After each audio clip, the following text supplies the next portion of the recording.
Hi, I'm David Goforth with Extension Successful Gardener. Today I want to talk a little bit about landscape design and show you a few techniques and helpful hints that we do in traditional landscape design. But I will start by saying that design is opinion, and you can do your design any way you want to do it. And in fact, you should do it for yourself and not for some critic. But if you want to do it in sort of a traditional manner, let me show you a few steps. Once we come inside, the first step we want to do is develop a plot plan. This can be as accurate as you want it to be. If you get it accurate, it solves a couple of problems for you. So we'll try to do somewhat accurate. You can do it on a clean sheet of paper if you want to, but I like to use this type of graph paper here. This graph paper's got about 10 squares per inch, and you can use 1 square will equal 1 foot, and most residential lots can be fit on 1 sheet of graph paper if you'll do that. In addition, they've got these lines that run, and you can take, in this case, I'm going to use north at the top of the page here.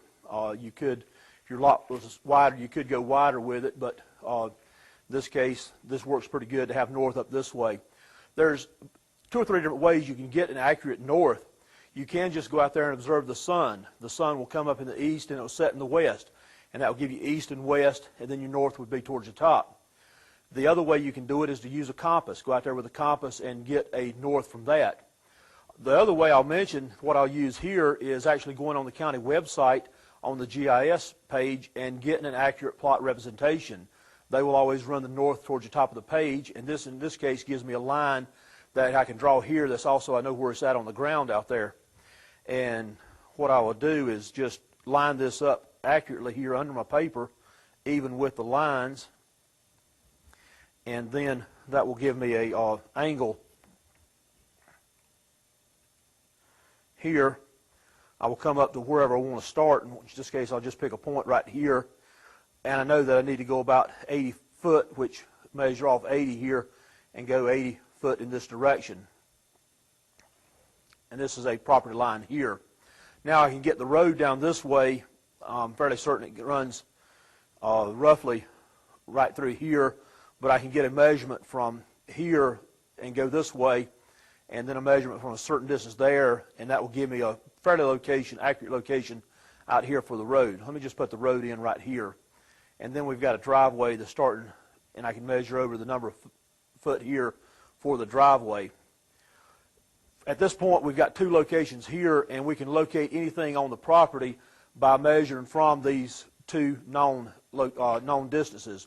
In other words, we can go from the property line over to the corner of the house, and this property line over to the corner of the house. We can locate the corner of the house at some point right in there. In this case, we've got the house is roughly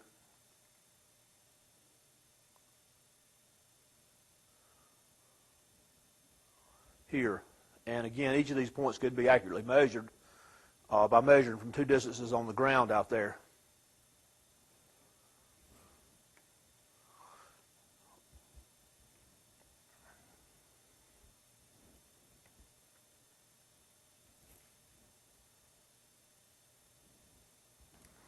Now, this is our first step, which is the plot plan.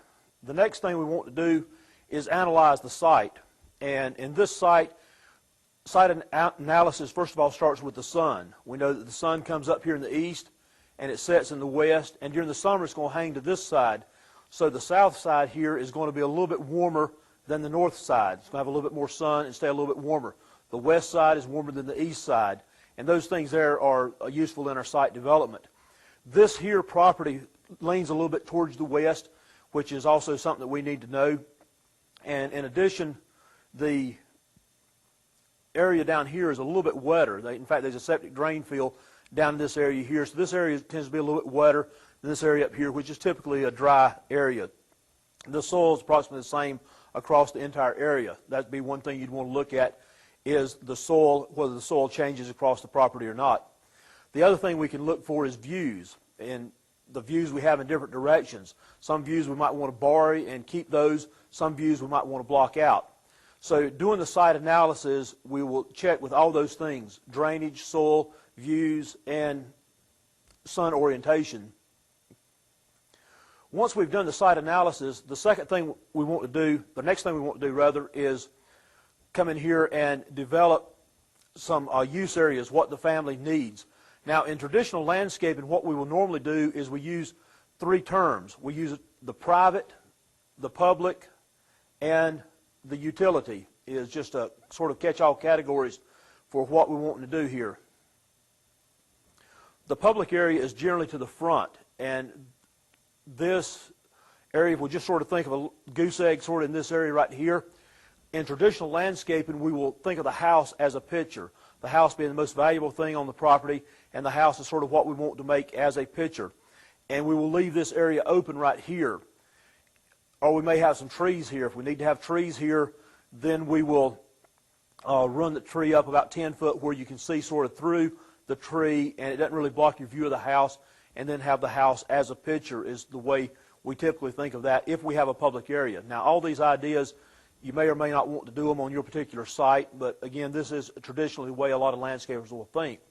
Also, traditionally, they'll come in with a private area, will typically be in the back of the house, and you might put a goose egg back there, sort of the private area. Very typical for them to have an open inner area here with lawn, and then have the other things around the edge, you know, plants around the edge, or if you have a shed over here or a gazebo on the far side, you can even have a pathway, a hardscape pathway that runs to that, or runs to a shed or something on another side over here like this. So figure out where you want your public area, where you want your private area. Now, your utility area, you'll think of things like the dog pen will go in the utility area, or the trash cans. You want to have a place to store the trash cans, or the wood pile. Whatever your family needs, whatever your family wants to use, a place to put the bicycles, those kind of things, you want to plan for that. And you might include that in this area, depends on your site where you want to include those items. But you need to have a plan for those items. Once you've located your figure out what use areas you need, and then you start locating them on your site.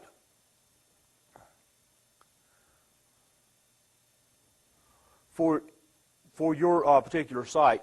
One thing we think of with the public is also the entrance. Where do we want the entrance? Where do we want people coming up to the entrance of the house? And this particular site right here, if we wanted people coming through the front door, which is, some people will, the front door in about this location here, we'd actually have to change this driveway to give them parking on this side over here so they'll come to the front door. But the entrance, the access, this is one thing that you really want to consider. And traditionally, they will do it with a couple of shrubs on each side of the steps to draw attention to that particular point.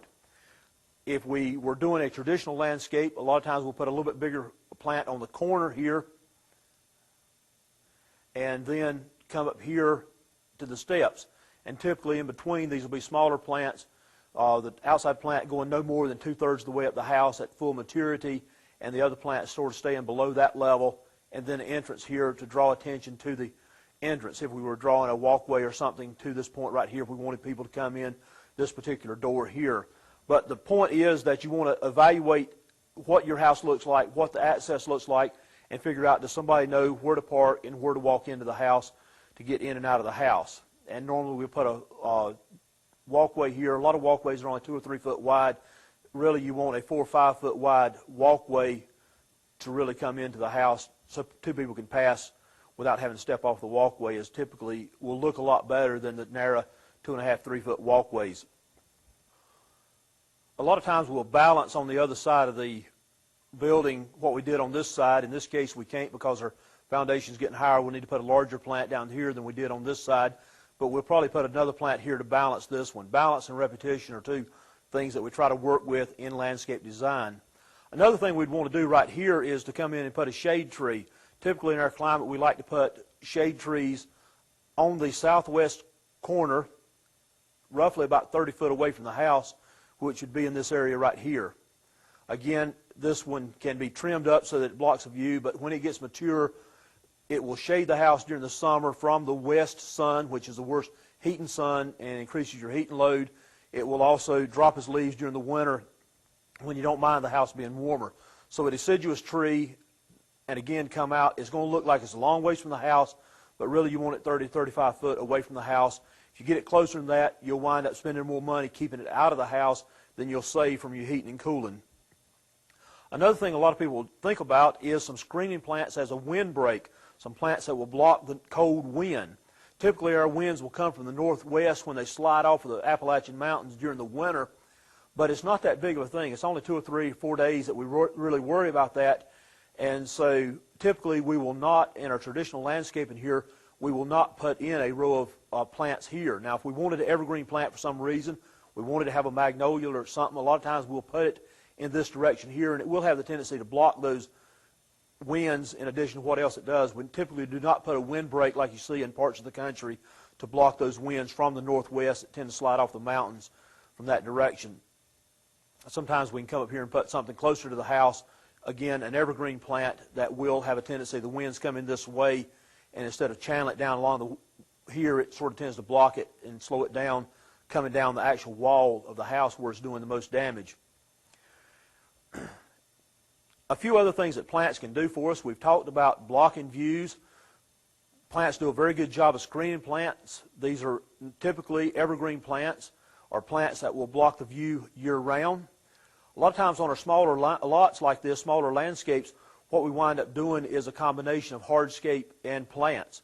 In other words, we may have a fence that will actually do the job if we wanted to block the view in a particular direction. In this case, we want to block the view towards the back of the house perhaps.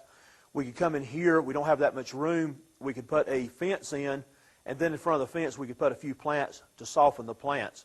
So that's another traditional way that we'll use screening plants, but we've actually used hardscaping because traditional screening plants will take up so much room, more room than we've got in that particular case.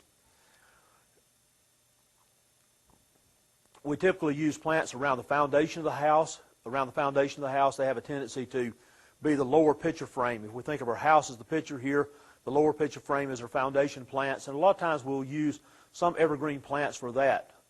Many of our houses, our foundations doesn't look that bad, and you can break it up with both deciduous and evergreen plants, but it's nice to have a few evergreen plants in our traditional landscaping to sort of give you some interest year-round here. Once you've sort of located these use areas and started figuring out what plants would work for you, you can go in here and develop the use areas. And this is when you're actually plugging the plants in. And you don't have to do all this in one fell swoop. You can work on one particular part now, work on another particular part a year or 2 years down the road as time becomes available. But it helps a lot to have a plan to begin with to do a better job. Let's go back outside now and let's look at some of these sites on the ground. Now that we're back outside, let's point out a few of these things. First of all, in our site analysis, we're looking at the sun comes up in that direction right there. It sets right over here on the other side, directly away from us. And so south would be the way I'm facing right now. We're at about 11 o'clock and the sun is right up there at 11 o'clock shining this way. So the south side here is going to be warmer. The other side of the house is going to be a cooler side of the house. For example, if we were putting a photinia or a gardenia or a camellia, we'd probably want to do it on this side over here. If we were putting a rhododendron here, we'd want to do it on the east side over there. So that's the way plant selections are driven by site analysis. Again, this is the upland dry site right here. The far site down there is where it's wet. And let's take a look at this shade tree right here. This is an existing shade tree here. This is a pecan, probably in middle age, so it's got a long time that it can benefit us. It's sitting a little bit towards the southwest side of the house right now, so it's in the right location to give us a lot of shade, a lot of cooling in the afternoon. Being this is middle age, we probably don't have to look for a replacement anytime soon, but if we wanted to put a replacement, we could go over here 10, 15 foot away this way, and we could put a replacement tree here to give us that afternoon shade that we want from a deciduous tree. Okay, here is where if we were wanting access to this particular door right here, we'd put a little bit better walkway, we'd change our parking area a little bit out there, and then we might plant some of our entrance plants in this area right here. We would actually want to pull them out about 2 or 3 foot from the house. Here's a good example of a plant that was planted too close. It looked perfectly healthy, it looked perfectly right when it was small, but now when it's large, it's obviously too close. The only way to solve that is to get a tape measure, measure out 3 foot, and plant your plants about 3 foot away from the house. A bigger plant, this plant's a little bit too big. Remember, we typically don't want a plant that will go more than 2/3 of the way up the house on the corners.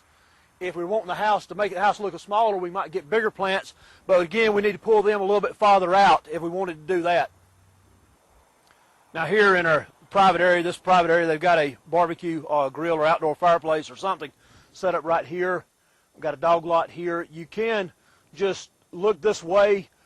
Really, we're not looking at blocking the view up there. We expect that view to stay pretty good in the future, so we may not necessarily screen it right at this point in time, but we do like to give people a reason to look, and so this is where we might use a specimen plant, such as a dogwood, which would do good in this area here, or another shade-loving flowering plant. Give us some reason to look to that corner.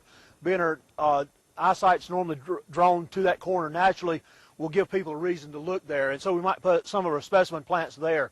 We've got nice shade trees out here in the back. The shade trees in the back will do a couple of things for you. Remember, when your house was like a picture, they will give your picture something to lean against, sort of a top frame, if you will, sort of a left and right frame to your picture that you're making of your house out front. And so, again, public area, private area, you don't have to do it that way, but that's one way that it can be done.